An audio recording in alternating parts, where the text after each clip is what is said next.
So, welcome to the Patriot Perspective. This is episode number 2, and I'm here with Ofer Dar. Hello, I'm very happy to be here.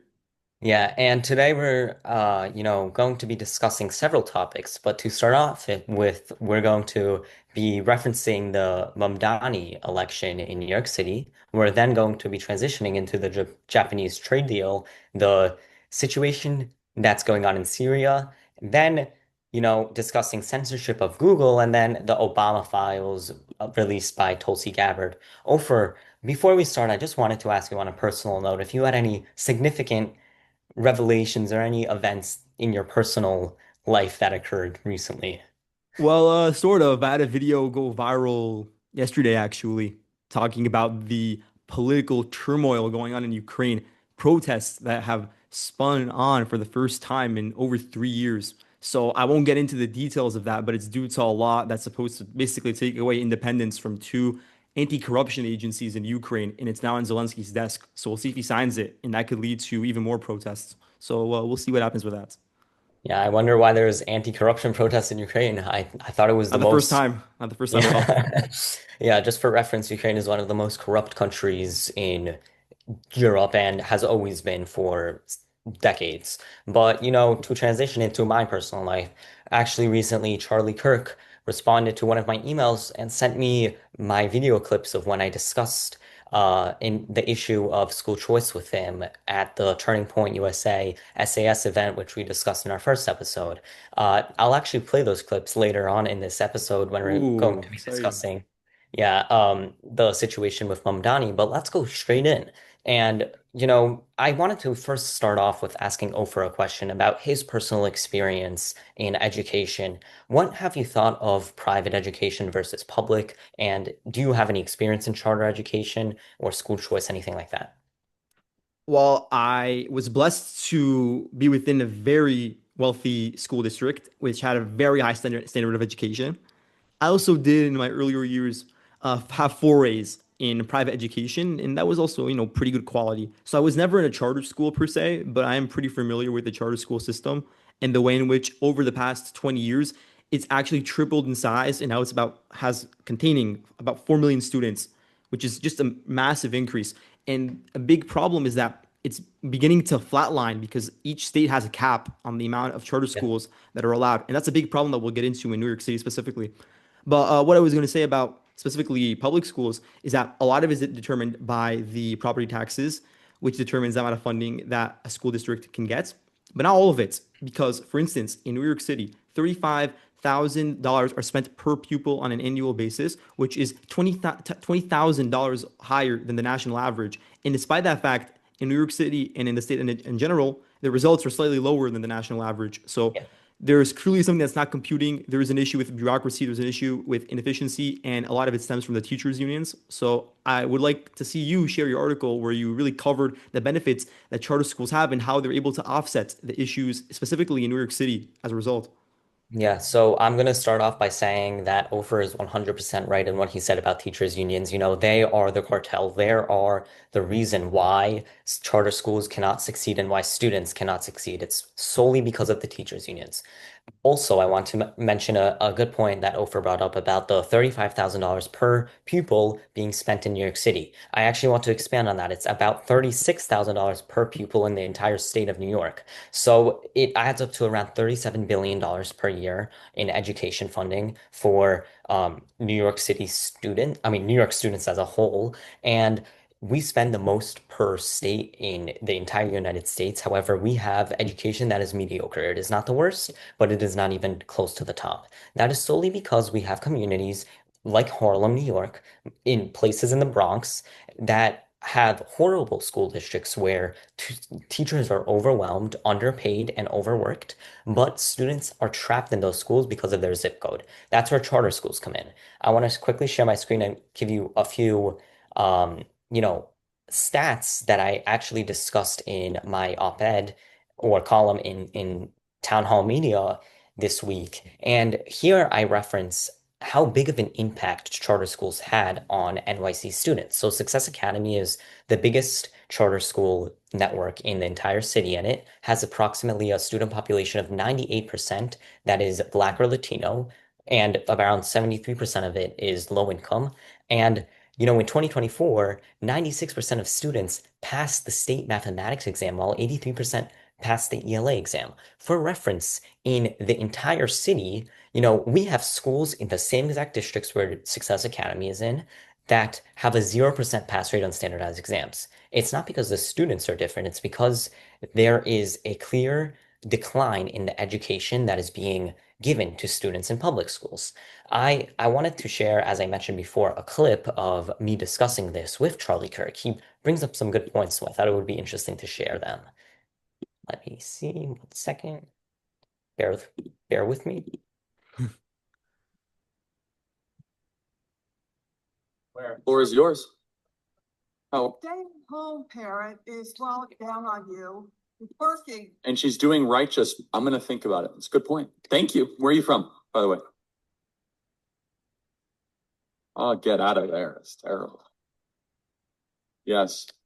This kid is relentless. I like your energy. What's your name again? My name is Gregory Lykov. You already know me, but I'm the youngest nationally syndicated columnist in the world. I write for Newsmax as a columnist. And how old are you? I'm 17. It's very impressive. Good job. Thank you. And Charlie, for 16 years of my life, I actually had undiagnosed ADHD. So I was a failing student. I couldn't read, I couldn't write. And only last year, I actually finally read my first book for the first time. And after that, my interest for politics, skyrocketed, and I became, what I am today. But, in states like New York, which is where I'm from, the issue of school choice is massive because there's public schools where there's a 0% pass rate for standardized exams. And believe me, I took those standardized exams. They're the easiest thing in the world. But look, there's a big issue, and public school systems are failing millions of students. It failed me specifically. I need, school choice just like any other, student does. I want to ask you, what part of you're in New York City? I'm right outside New York City, so Long Island. I wanted to ask you, what can we do to continue advocating for school choice? New York, it's hard, man. First of all, great. I love your energy. Never lose that. If you want to be successful and you're young, you can be in this country still. So I love your energy. He emails me. He's like constantly follows me. I love it. He's like constantly trying to get my attention. It's like that's a winner. I know that. You need a video of that? Yeah. I'll send you the raw file. Don't worry. Okay, thank you so much. We'll post this somewhere. But we will. I bet you're gonna hunt me down for this footage, right? Yeah, 100%. Here's the problem. School choice, number one, should be a primary point of the Republican platform moving forward. We need universal school choice. Now, it's not going to fix all of our problems, but it is much better than what we have. Now, we got to be honest, though. When you have full school choice, sometimes rural schools are going to close. It's a real thing. And that means that high schools that might have won the state championship in 1979, it might be closed. I know, Fanchan, that great. That school might close. No, I'm kidding. School choice is about the best. And that means sometimes when you have the best, you have to have consolidation. That means you might have closures. And that bothers a lot of people with school choice. This was the fight in Texas because they were really worried about rural schools. But the problem in New York is not that. The problem is the cartel. And it's not the Mexican drug cartel. It's the public sector teacher unions. I think we as Republicans do a poor job. And this is my advice. If JD Vance runs for the presidency in 2028, and I'm 100% behind JD. I think JD's amazing. And if he decides to run, which is you need to wage war against the heads of the public sector teacher unions. You need to name their names. Randy Weingarten, American Federation of Teachers. What they have done is criminal. It's now costing $30,000 to $40,000 a year to educate a kid in Philadelphia or New York City. And these kids can't read and they can't do math at grade level. This is a criminal enterprise. And so school choice helps fix it, but the only way we help pass it legislatively is by crushing the teacher unions because they have enormous power. Yeah, and Charlie. Yeah, and Charlie says it best. We need to crush the teachers' unions. They're what causing funding for anti-school choice propaganda like the American Federation of Teachers, and they're who actually sponsors Democrats like Mamdani. Mamdani is now endorsed by the American Federation for Teachers, which is the biggest teachers union in New York, and he is has a clear plan to close these charter schools that are helping millions of students. So, Ofer, I wanted to hear your thoughts on this. Yeah, sure. So first of all, Charlie really explained it in an eloquent way. The way in which charter schools have a lot of utility, they will lead to certain public schools closing down because eventually the funding is going to evaporate. You can't just give every single school an equal amount of funding proportional. Yeah, Like when we look at charter schools, the reason why they're able to perform better 60% of the time, which is, a significant number, is because they have more freedom to innovate, introduce new sections of the curriculum and improvise, add new technology in, incorporate all these new lessons, and they do so far faster and which with a much greater mandate than public schools do.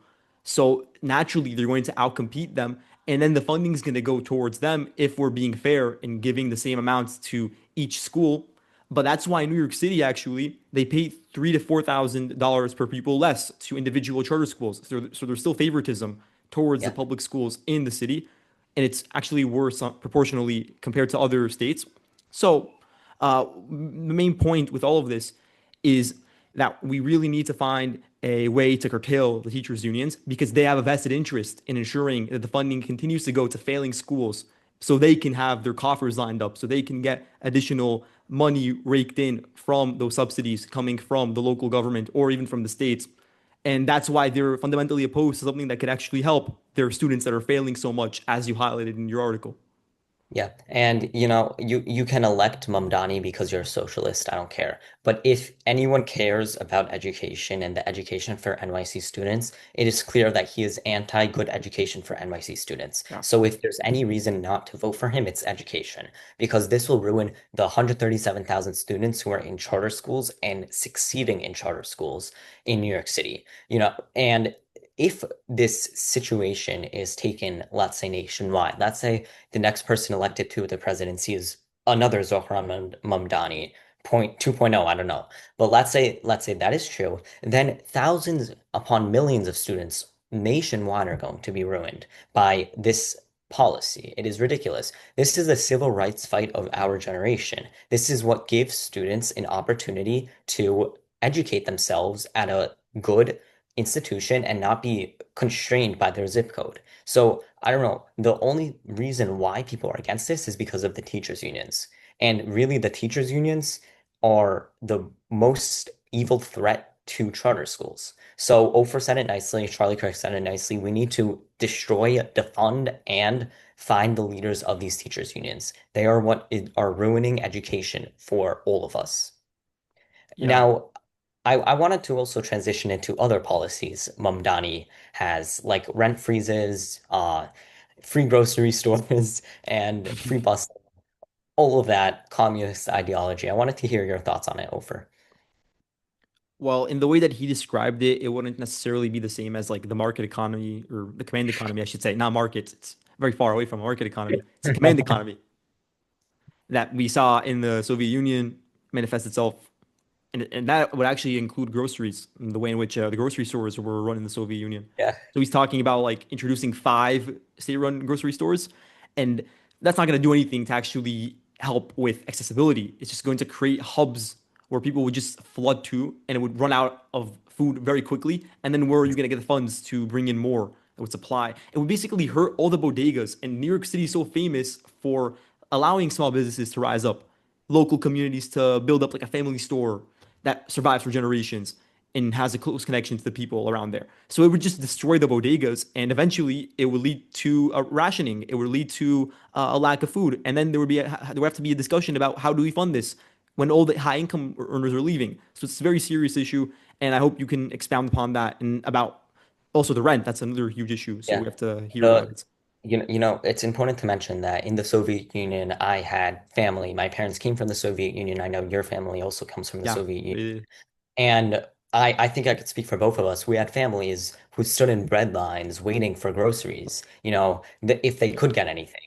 Sugar, for example, was a very highly regarded good because if you got a bag of sugar, then you would hoard it in your house in a safe to make sure that no one else could touch it because sugar would be so rare. And These things are exactly what would happen to New York. My parents lived in a apartment, a three-room apartment with four different families in them, and they were run down. They were like shacks. So if you want this to be our next New York City, then you know, do all props to you. You elected the right mayor. But for anyone with, a rationale to think for themselves, they understand that this cannot turn into the next New York City. This threat is massive. And something else that I find very interesting in every Soviet district in the Soviet Union, we had censorship. We had extreme censorship. A core principle of communist ideology is that we can't have any religion, we can't have any free thought, and the regime is always going to be authoritarian. Can you imagine if New York City turns into that? Can you imagine if Jews walking down the street can't wear kippahs or practice their religion? Like, that is the reality that New York City could turn into later on if we keep electing people like Mamdani in power. It is a direct threat to our democracy. This is what we have seen in the Soviet Union, and this is what we could see in the United States. But I don't even think that's the biggest threat because that threat would take time to, that threat would take time to actually become imminent. What I do think, though, is a threat is if we look at Mamdani's past legislative history, he sponsored a bill that allowed inmates to get assigned to their centers, their detention centers, based on their identified gender.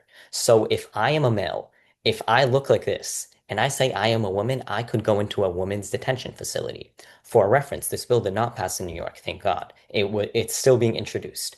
But in California, the same exact bill passed, which resulted in four pregnancies in in women's detention centers.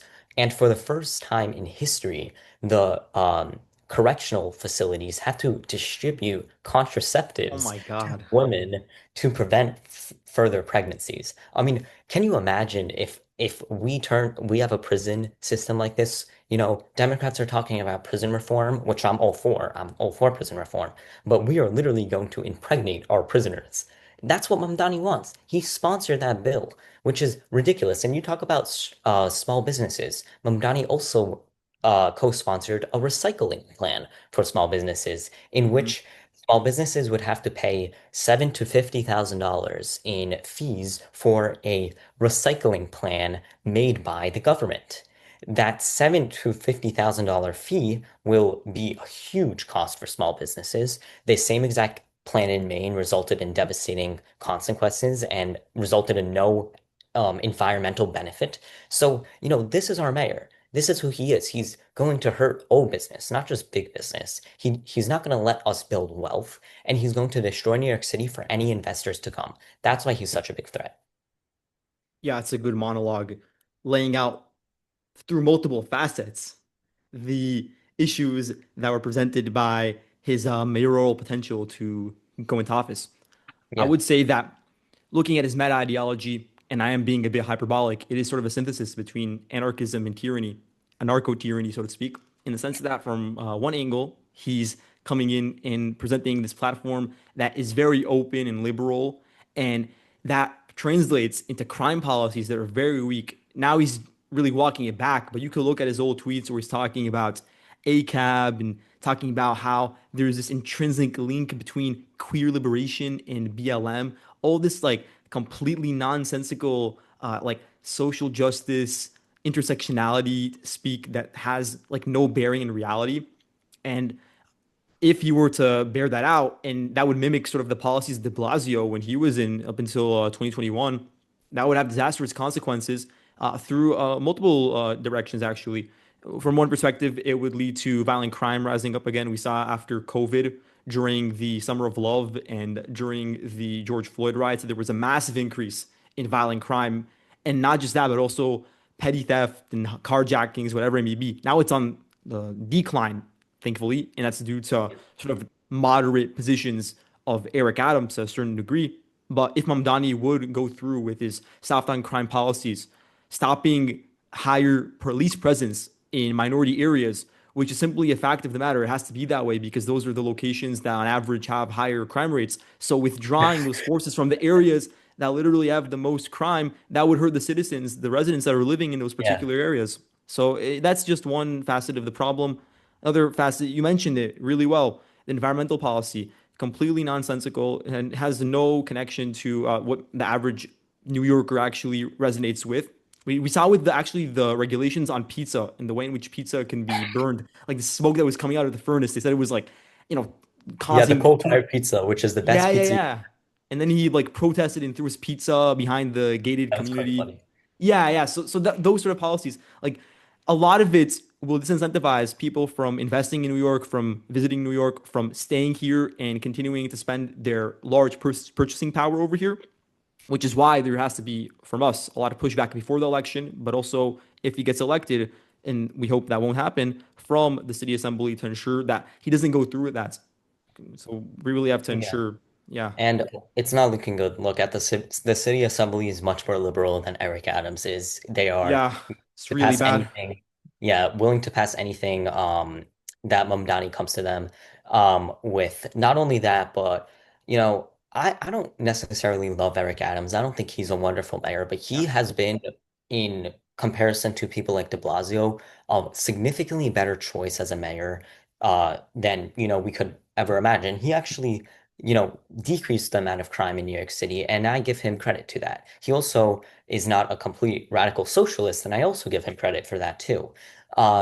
Something else that I find very interesting is that Mamdani targets um, anti-Semitism as an issue that doesn't really exist. He doesn't believe that anti-Semitism is like as big as people are making it seem. He believes that, the pro-Palestinian protests, the calls for Intifada are okay, and he validates them. I want to share a clip. I'm not making this up. He literally he validated them on live television, which was insane.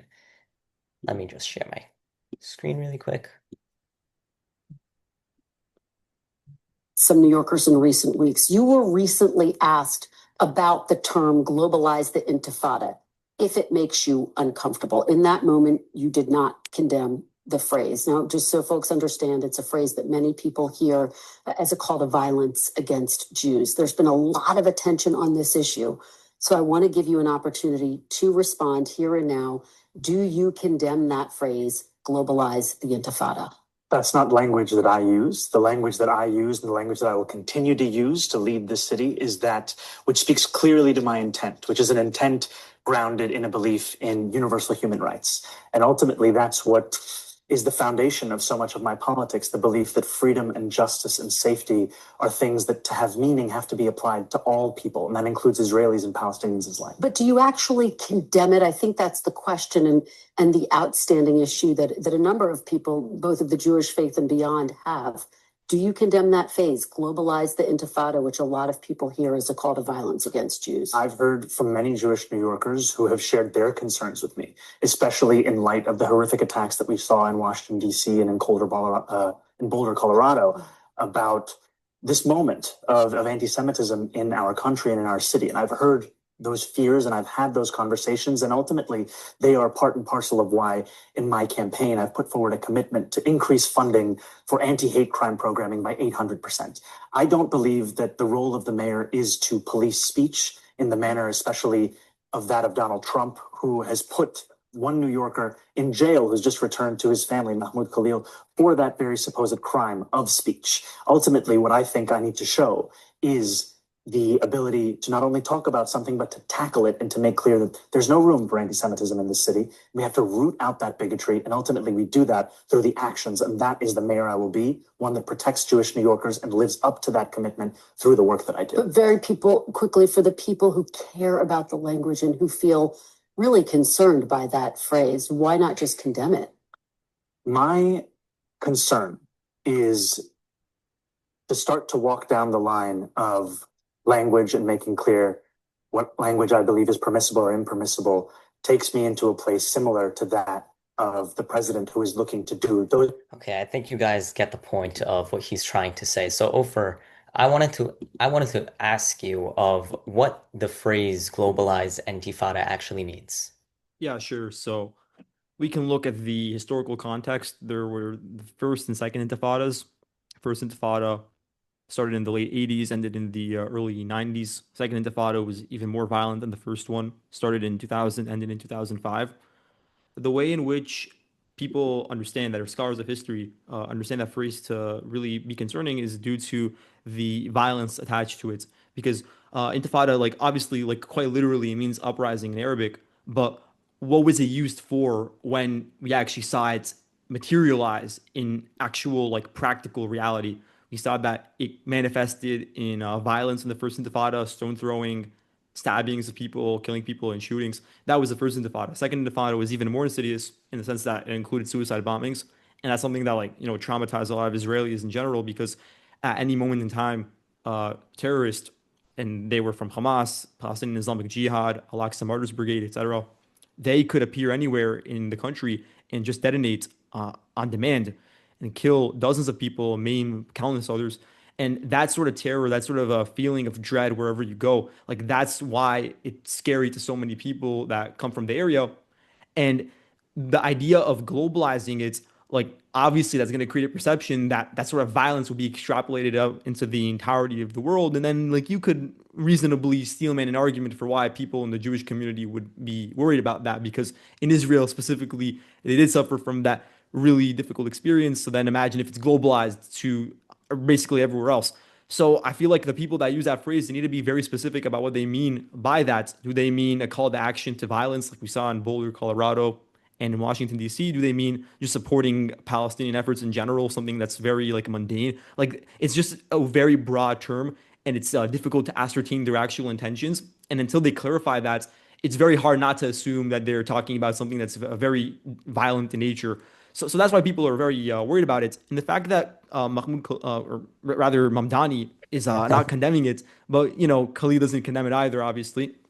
The fact that they're not condemning it, I believe that's because he comes from the DSA, the Democratic Socialists of America, and a lot of people actually do from the New York City political sphere, like AOC. He can't go out and now like betray his initial base that gave him the boost that he needed in the first place. So I don't think that he thinks it's good optics. He would probably try to distance himself from it, but he can't do it completely because the activist class is so in bed with him. He doesn't want to cause bad blood.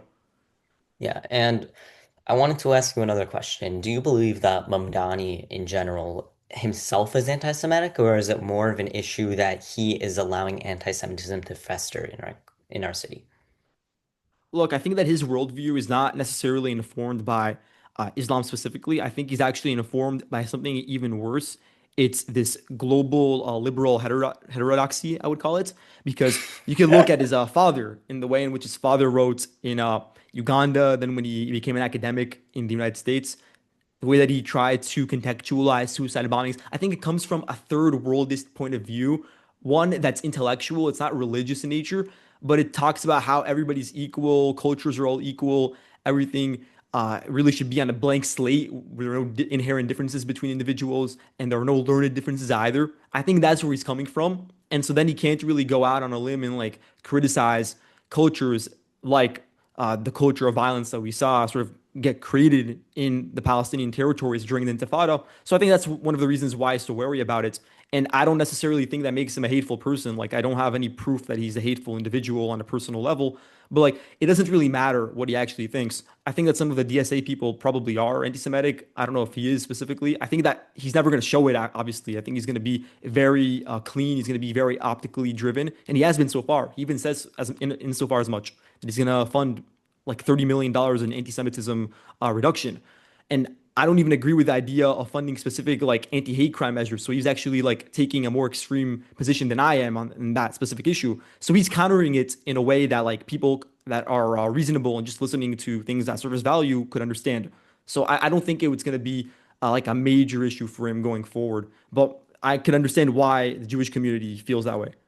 Yeah, and I want to add on to that. I think that there's a very big difference between being personally anti-Semitic, which I'm going to be honest, I don't believe Mamdani is. I don't think he hates Jews. I don't think he hates any sort of race. I think there's very few people in the United States as a whole who hate Jews or hate anyone just based off their race. There are, they exist, but not in power, I believe at least.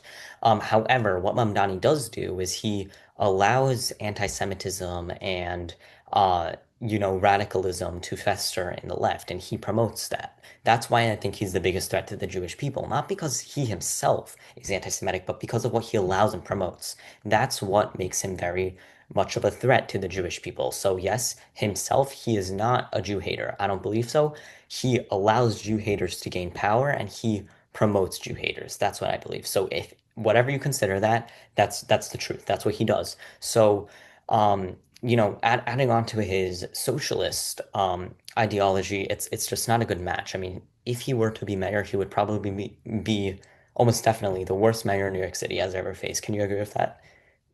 Yeah, he close contender with De Blasio, but he would be worse. Yes. Yeah, pretty close. I mean, De Blasio was pretty bad too. I mean, but Mm, we'll see what happens. I think it's time to sure. transition topics. I want to go into discussing the current trade deal with Japan and the Trump administration. So just to give you a rundown, the Trump administration has announced yesterday on Truth Social that there was a trade deal made with Japan. Ofer, would you like to give the specifics? Oh yeah, sure. So he talked about it in a Truth Social post. That's how he usually breaks news of, Yeah, major economic agreements. So he talked about major how there's agreements in period. yes, yes, it's very good medium to do so.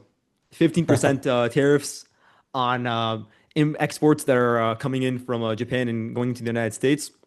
And so that includes every single sector, especially the automobile sector. So you're going to look at like the completed product and spare parts coming into the US that are going to be purchased by various motor vehicle companies, and they need that to build the components, obviously. So they're going to be the ones paying for that.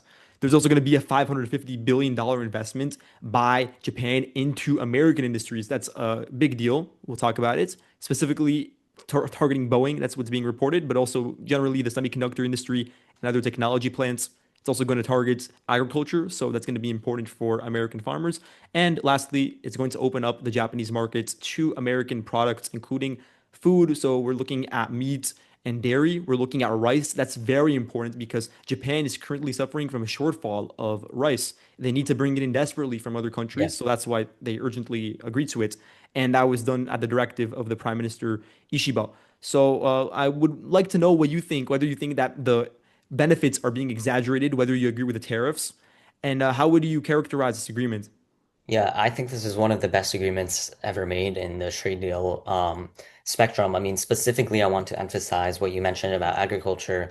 We have seen the Trump administration take a stance on protecting the farmers, the working class in the United States in these trade deals. For example, the one that happened a few months ago with the UK. In that same trade deal, there was a big emphasis on meat and agricultural goods being traded with the US and the UK, which expanded the market for US meat products. And that exact thing is happening with Japan, just with rice. So there's a clear emphasis on making sure the farmers in the US have a bigger market, have can make more money. And that is very important. That means that tr the Trump administration is sticking to its original promises of, protecting the people who are the backbone of the American economy. Something else that I find very interesting is that there is a $550 billion investment by the Japan inside the US economy. That is also big because again, just a few months ago, we've seen that Saudi Arabia agree to hundreds of billions of dollars worth of investment in the US economy too. So as the US, we're about to get a huge influx of money from foreign investment into our country, which is very necessary. We usually don't get too much foreign investment. Usually we're the ones to invest in other countries. So that is very big. We see that there's very specific investments going into the chip industry, which is also important. Everything going on with Taiwan right now shows that the US really needs to be self-reliant on chips and in that field. So Ofer, I wanted to ask you, what is your perspective on the $550 billion investment? Do you think it's realistic? Is it actually going to happen? I think it will eventually. But as you said, looking at the trip that Trump made this May actually to Saudi Arabia, United Arab Emirates, Qatar, Bahrain, they also agreed when you add it up in total, it's probably over $1 trillion of investment. But when you actually look at the fine details, it's likely over a span of 10 years. Yeah, Still, a lot of those commitments had already been stated before Trump even visited, even during the Biden administration. So these are like long-term objectives, and they're still important. I don't want to diminish the success, but it's not like you should expect a massive like injection of aid into I the agree. American economy at a rapid pace. I agree. And something I find also interesting is that Trump is going to make an emphasis to have as much foreign investment in the US economy in his term as Yeah. possible. So in the next 4 years is when I really think the most of the aid is going to come in, and when Japan is going to be pressured and Saudi Arabia is going to be pressured to invest in the US economy.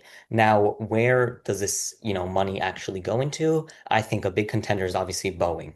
Boeing has Yeah. been talked about with defense spending. Saudi Arabia plans on buying a lot of defense measures from Boeing, whether it's planes or defense weapons from Boeing, which is a huge, obviously, defense company, and also the chip industry, which is also important because under the Biden administration, we saw he launched the CHIP Act, which was basically where the US spent hundreds of billions of dollars in investment for chips. This was one of the best things Biden has done because, as I said before, we need to be self-reliant on chips. The thing is, though, Trump takes it a little bit further and gets other countries to fund this chip investment in the United States, which is very, very big and very notable. And that means that the US won't be really paying for it. So, the phrase that we are actually going to have a factory that produces chips and Japan is going to pay for it, that actually may come to fruition. And that is very important. Ofer, I wanted to get your thoughts. So, what are the negatives of foreign investment in the United States economy? Sure. So just in general about sort of the drawdowns of the deal, and we don't have all the details just yet because it hasn't been listed by the Japanese Prime Minister Ishiba.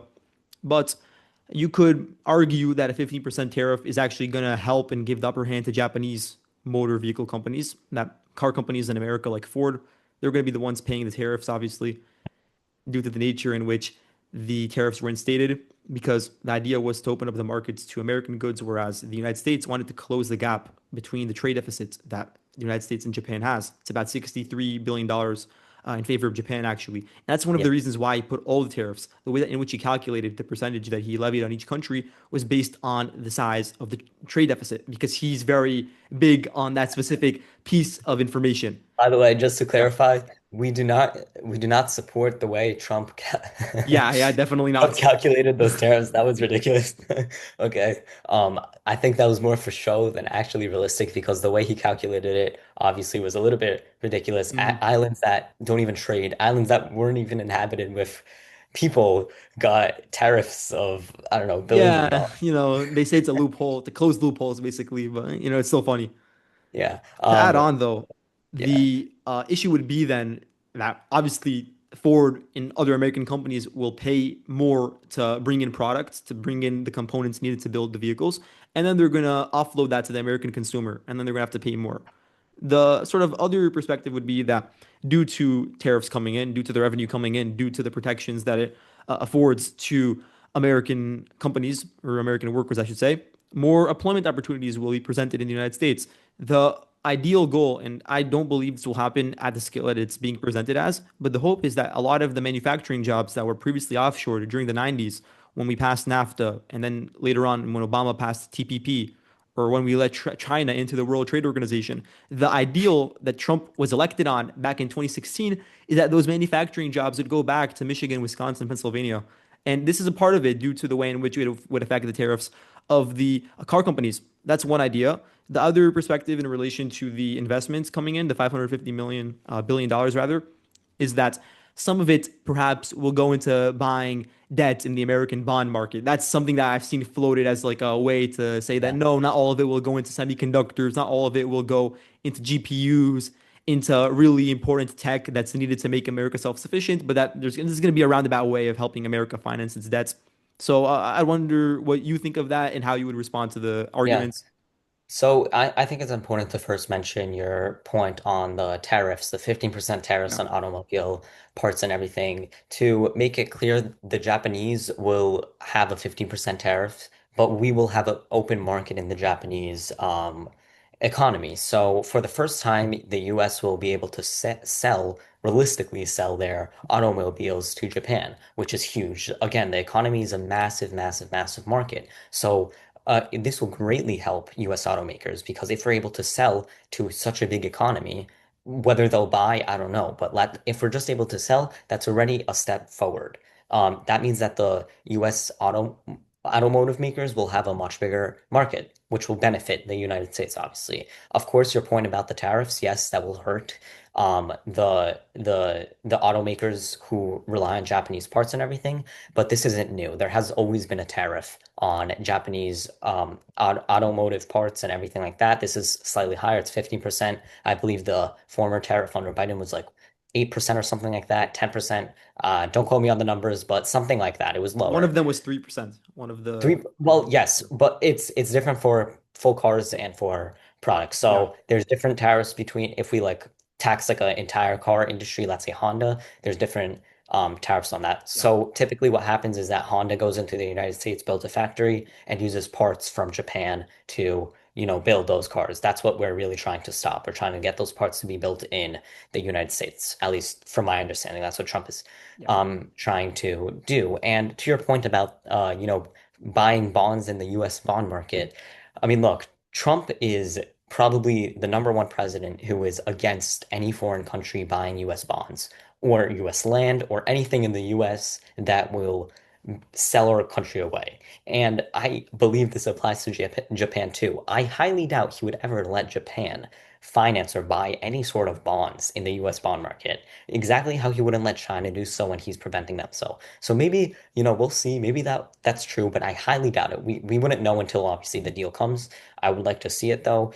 I do think that there is going to be immense impact though on the Rust Belt states, and those are Yeah. who are going to get, the benefits from this. The automotive makers, everyone in the Rust Belt states. So I really want to applaud Trump for this move. It was a wonderful trade deal that was long overdue that the Biden administration, Obama administration should have done, but Trump has finally done it. I want to see it with multiple more other countries, especially Vietnam. I think Vietnam is a big player Yeah. here. Hopefully in the next few days we'll see a trade deal with Vietnam. But as for what it's looking like now, it's clear that his economic policy is working great. Let's not forget that in the first 6 months, we have a tariff revenue of around $155 billion, Yeah. which is the most in US Good. history by far. So it's a big deal. Yeah, it truly is a return to the policies of McKinley when he had those very high tariffs and very similar revenues, even more on an annual basis. Extrapolate what we've seen since April when Trump first put in these policies and have it for a 12-month period. After all these deals pass, we're going to see that it's going to be a very good way to beef up American revenue and sort of offset the fact that the 2017 tax cuts were extended in the big, beautiful Yeah. bill. Now, to move on, I would like to discuss the situation unfolding in Syria. And this is one of the really breaking news headlines that we've experienced over the past week and a half. So I will just give a very brief rundown of the situation. And Greg, I know that you also have a personal connection to what's going on over there, and I'd like to hear your perspective on the way in which Trump's actually handling the situation. But just to give a bit of background, it started on July 11th, this particular round of clashes. It was between initially the Druze that live in Syria, which is an ethnic minority living over there. It's also a religious minority. So they live in an area, specifically in this case, in the city of Sueda. So they were Mhm. clashing with local Bedouins. Bedouins are this Arab nomadic tribe. So they were fighting with one another. The Bedouins actually started the confrontation by stealing vegetable trucks. So that's how it all originated. And then the fighting went back and forth. The Bedouins, they targeted Druze militiamen, and the Druze responded in kind. Due to the escalation that occurred around July 11th, where the Bedouins started to target also civilians as well, the Syrian government sent in massive convoys of soldiers and armored vehicles and tanks to quell the attacks going on in the city of Sueda. And as they were going in, they started conducting massacres, not just of individual soldiers, which obviously within the law of international combat, they're allowed to do so, but also rounding up people that are civilians or people that were ambiguous and just executing them for being of the Druze background. So they did that with impunity. The Israelis, due to their close connection with the Druze in Israel and due to their own geopolitical interests in preventing the Syrian army from expanding southwards, south of Damascus specifically, close to the border with Israel, they struck the highways that the Syrians army was approaching through to arrive at the city of Sueda. They killed hundreds of soldiers. I actually documented the identities of them on my Twitter accounts. And that led to the Syrians withdrawing. And now there's been a back and forth. They were able to re-enter a couple of days ago, but then eventually, due to a ceasefire agreement that was brokered due to Trump's effort, due to the mediation of the United States and Turkey, they forced the Syrian government to withdraw. Now they've come in with forces that are more moderates, allegedly. It's very alleged. and they are trying to keep the peace. But for the most part, the Druze have actually been able to retain their sovereignty and retain control over the province where they are the majority in this specific governorate in Syria. And as a result, the Bedouins that they clashed with have actually been expelled from their tribe regions and their villages and have been moved to a different location. So I was wondering what you thought of the way that Trump dealt with it, as I said before, and what you think of just the lack of discussion from most of the world about these tragedies. Yeah. So I want to first start off with my personal connection to this. I Yeah. actually, I through a program, or now it's more personal, but through a program, I help Drew's uh kid. He is 13 years old, learn English. He is in Beit Shan, which is a small village in Israel with around 12,000 people. It's a Druze village. And I help him learn English and everything, and he's been actually improving, so as a side note. But the reason why I'm saying this is because he actually has family who lives in Lebanon and Syria, and some of his people in his family name actually have been kidnapped, killed by, the new Syrian government, and it's just a tragic situation as a whole. The Jews community in general has faced persecution in the Muslim Brotherhood world for the last 100 years probably, and Israel as a nation has been the only nation in the Middle East to adequately protect the Druze, as well as Lebanon. Actually, Lebanon also does the same. Adequately protect the Jews and keep the community close to them. And we have seen this in so many situations before. When the Jews are in trouble, Israel steps in. And that's why I think, at least in my perspective, I believe that the Druze are so connected with Israel and actually support Israel as a whole. On top of that, we have to mention that the situation in Syria is not talked about at all. No mainstream media outlets are covering it. It's hidden. And this is what happens most of the time with the Druze, to be honest, because it's such a small group that no one covers it. And if in general, because of the hatred towards Israel, if anyone knew that Israel was actually protecting the Druze from the Syrian government, it would have been, bombarded with hate comments and everything like that on Israel. That's why I believe it's not covered. But to explain what I think, why or what I think about the Trump administration's actions in this case. Obviously, creating peace is very important, but we saw that at the very beginning of this entire thing, that when Trump visited Syria, he released sanctions on Syria. He basically made it a trading or inadequate trading partner to the United States. They have no sanctions now with this new government. And I've been saying this from the very beginning after the fall of the Assad regime.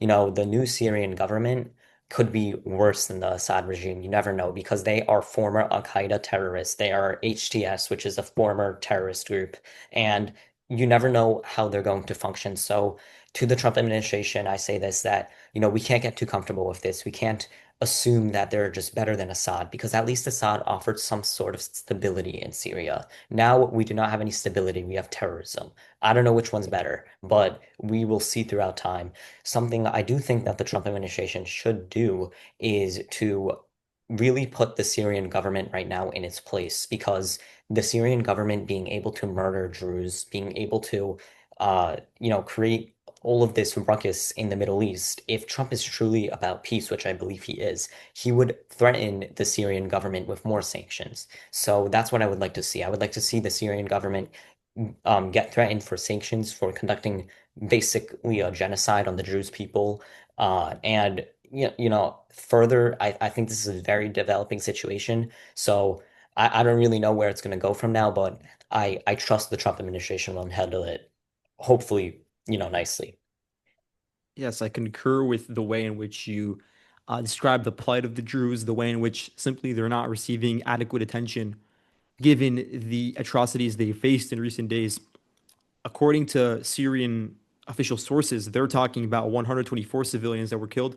That's obviously an undercount. In videos that we've seen alone, there's more than 124 Yeah. civilians. And I won't get into the details, but it's absolutely gruesome, including videos where they're literally asking the individuals, what identity are you? Are you Druze? And then they say, yes, I am. And that's the justification for ending their lives. It's absolutely horrible. And it's being done not as a act of passion. It's being done as a systematic policy by various brigades within the Syrian army. Ahmad al-Shara, that's his name right now. He used to be called Julani as a nickname, but the leader of Syria, he has no control over the way in which his men are conducting this operation. They're going in with absolute impunity, going into the city of al-Suwaida and just killing their civilians. But even if they're combatants, you can't just round them up and execute them afterwards. It's also obviously a war crime, and it's just immoral in general. So the problem is the United States did pressure Israel to stop their strikes on the Syrian government, and then they got the ceasefire agreed upon. The problem is it's very tenuous. Many of these Yeah, ceasefires, not specifically with Druze, but with other factions in Syria, did not stand. In 2019, there was a ceasefire between the HTS and the Assad government, and we all know how that ended up going 5 years later when HTS just stampeded throughout the country and took it over in a couple of weeks. So that was incredible, actually, the way in which they did that. yeah, But it raises a lot of questions. The conduct of the HTS, they used to be a part of Al Nusra, or rather a part of the Syrian faction and Al Qaeda. And then they split off. I believe that was in 2017. But it does not mean that they don't have the same ideological roots or that the same fighters are still a part of HTS nowadays. And HTS itself is only a minority government, or rather a minority faction within the new Syrian military. There's also the SNA, which is an even more yeah, radical Turkish-backed group, which is operating in Syria. And they are one of the main components or pools of forces that was used to enter into Suwaida, and they are even more radical in the way that they fight. All of them are exactly. from Idlib in northwestern Syria, very radicalized as a result. And this is a very good reason for other minorities like the Kurds or the Alawites to not agree to join into the new Syria, not to integrate into the society, because this is an example of what happens when they lay down their arms, the sort of blowback they get, the sort of protection that they lack as a result. So the Israelis, they have a very obvious interest in protecting the Druze, both because of the close connection, but also because they're worried that eventually Syria will be strong enough to have an ability to get close to the border and be backed by Turkey as a proxy and Yeah, target I think Israel we as a should result. also, talk about Turkey specifically because it's Yeah, very yeah. And You know, Tom Barak. Turkey, yeah, they have Yeah. been completely independent from what the US wanted them to do. They're a part of NATO. They're supposed to be an ally to the US, but clearly Syria is just one example of the, dozens in the last few decades of Turkey basically using their own interests to take control of the Middle East and to sponsor groups that are not in the best interest of the US. So I wanted to ask you, should the Trump administration take action against Turkey for this? It's very difficult to say because, like, on a moral standpoint, I would absolutely agree. I don't want to see the Turkish soft power increasing in Syria, in Iraq, as they're doing, even in Ukraine, as they are Yeah. very involved in the peace negotiations over there. I don't like that because of the way in which it can then have an effect on minorities in Syria, and probably it will put them in conflict with Israel. And that's why Azerbaijan is actually mediating talks between the two countries. It's a very important mediator between them because Yeah. Azerbaijan is a very close Israeli ally. So the problem is, from a geopolitical standpoint, the Americans absolutely need the Turks to be on their side. You look at the way that they control the Bosphorus Straits that have access to the Black Sea. It's very important for power projection against Russia. And the Turks now have a very strong navy, very strong drone program. They have the Bayraktar TB2 drones that are very famous. So they have a very strong military industry. They have a very strong gas pipeline that actually goes through Azerbaijan and then into Turkey and then through that to Israel. And despite all the conflicts with Israel, the gas pipeline is still standing, and Turkey is still letting gas enter into Israel. So it's a very important, like, connecting point between Europe and Asia and Africa. That's why the United States needs them, and that's why they don't want China or Russia to gain influence, and that's why they might let them into the F-35 program, which would be really a huge deal because then it would put them on equal standing in terms of their air force with Israel. So that's something Israel is very scared of.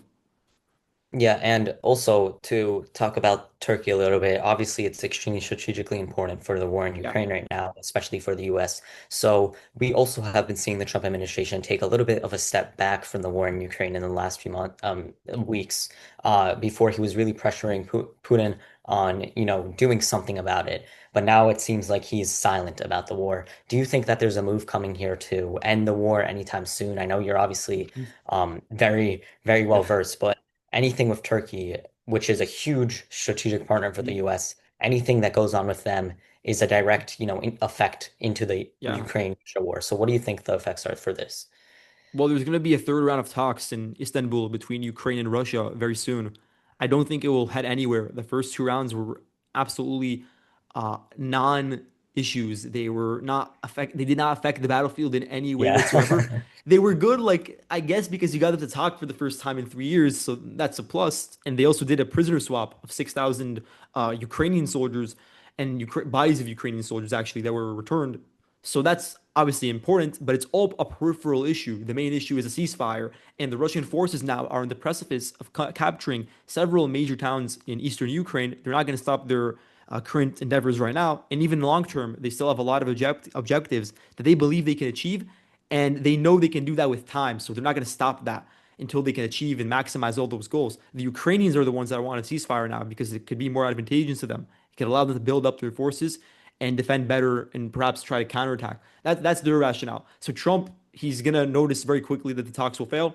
He's already let Europe purchase $10 billion worth of equipment, and that's Yeah. going to begin rolling out in the coming months. And then that's going to be sent to Ukraine. That includes air defense, it includes artillery, it includes a lot of weapon systems that are needed to sustain Ukraine's war effort for the long run. And that's what I think will end up happening.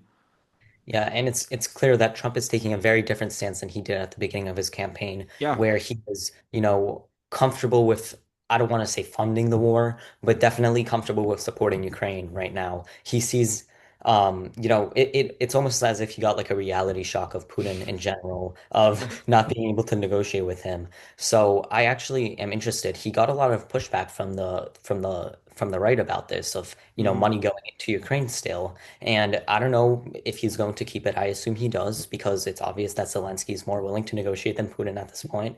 Yeah, But I want to see, the further steps he's going to take. It's the number one war that's preventing him from, really being claimed as a peacemaker in the yeah, world. So I hope it ends very soon. It's a terrible war, million thousands of people are getting killed. It's terrible, and millions of lives are being affected. And especially my mother's from Ukraine and my father's from Russia, yeah. so directly in the battlefield there. So it's terrible, but I hope the war is going to be solved. And again, Turkey just this really reminds me of the Suez Canal crisis, of Egypt, and I find a lot of connections between Egypt and Yeah. Turkey right now. Good Do you comparison. think, yeah, do you think that Turkey will end up negotiating with the US again? Do you think that they're going to continue being an independent player, or like what is it in for them? Why do they need the US? Turkey does need the US for several reasons. The military cooperation is very strong. The Turks, they in recent years have not preferred the Russian equipment as much. They're trying to really get back into it now because basically the ambassador to Turkey, Tom Barak, he's this like Lebanese businessman and he's very pro-Turkey. He's extremely pro-Turkey and he's very much defending the Syrian government right now with what's going on in Syria. So he's getting lobbied to push Trump to approve the sale of F-35s, really important next generation fighter jets, and Mhm. various other pieces of equipment. So there is a lot of cooperation there. There's economic cooperation. You're looking at LNG that's going through, and it's something that Russia can't really give Turkey at the same time. The Russians and Turks are opposed in several geopolitical spheres. Turkey, even though they're right now a mediator between Russia and Ukraine, they lean more towards being supportive of Ukraine with the drones they've sold to Ukraine during the Yeah. war. And the fact that they don't want the Russians to be too powerful in the Black Sea. The Turks want to be the strongest power in the Black Sea. Obviously, they want to control the waterways. They also want to control Syria and Iraq because it's on their border and because then they have a sort of outlet to put pressure on Israel. That's another portion of the rationale. It's also Yeah. because they want to put pressure on Saudi Arabia. They're not very closely connected to the Arab world or the Gulf of Arabia and those very rich countries. They're opposed to Russia in Armenia and Azerbaijan, and now Armenia and Azerbaijan might actually agree on a peace deal that's going to be really detrimental to Russia's power in Armenia because the Russians they were basically kicked out by Armenia of the peacekeepers that they had in that region in 2022. And then Armenia lost a war to Azerbaijan. And now they're just going to basically agree to a deal that's very unfavorable to them. And Russia's going to lose all their power in the Caucasus. So it's very good for Turkey and it's not that good for Russia. And do you think this will have effects on the, Russia-Ukraine war? No, the Russians, they're going to continue with the current pace and they could do it for as long as they need, actually, because they're mobilizing upwards of 30,000 men either through calling up the people that are getting mobilized like on a year-on-year basis or through volunteers. So they have the manpower needed to continue with the war and they have very clear-cut objectives and they know they can reach them at some point. So there's no reason for them to stop at all. The Yeah. Ukrainians are the ones incentivized to stop because they can lose all of that at a certain point in time. Yeah, and just one final question for today, Yeah. Ofer, I had relating to obviously the Russia-Ukraine war. The Trump administration has been emphasizing the idea of decreasing oil prices globally. So the Yeah. U.S. will now frack oil, and oil prices have decreased dramatically. Will this affect Russia's economy?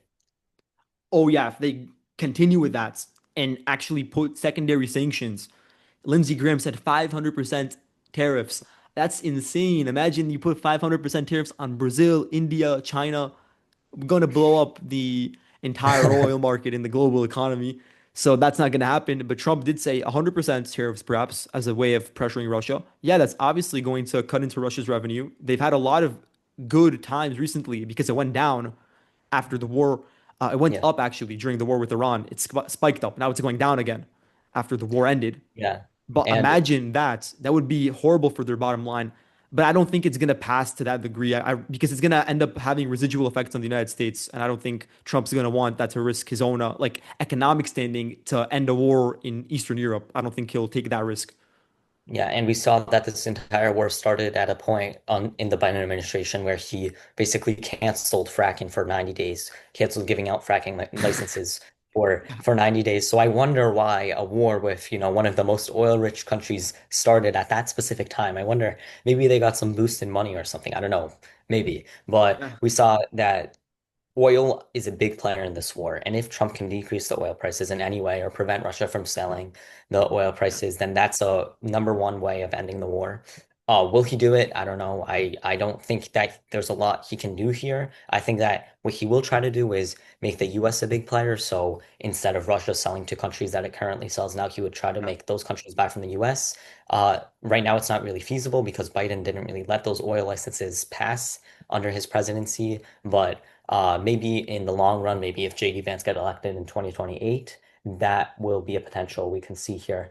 But Ofer, we had a wonderful, discussion this week. Today, I mean, not this week. We have a new podcast coming out soon, with a Yeah. very special guest that we're very excited to uh, show.